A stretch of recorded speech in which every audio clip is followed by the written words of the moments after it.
Hi, welcome to the Short Kabili YouTube channel, and for today's tutorial, I will be teaching you on how to enable and disable show grid continuously and overlays voice control on iPhone X. But first, kindly subscribe to this channel and don't forget to hit the subscribe button and the bell to notify you for the new updates. And let's start.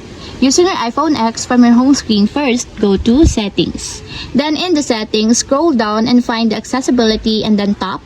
Then in the Accessibility, scroll down again and go to Physical and Motor section and then tap the Voice Control.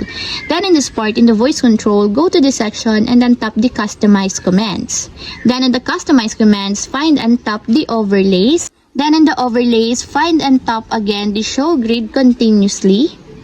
Then in the Show Grid Continuously, as you can see that it is already enabled. But you have to activate also the switch button under the confirmation required to fully enable the Show Grid Continuously in your overlays until it becomes green, just like this. And if you want to disable or turn off, just tap again the switch button.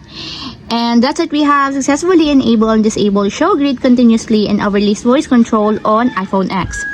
If you have a question, kindly comment down below and don't forget to hit the subscribe button and the bell to notify you for the new updates. And thank you for watching!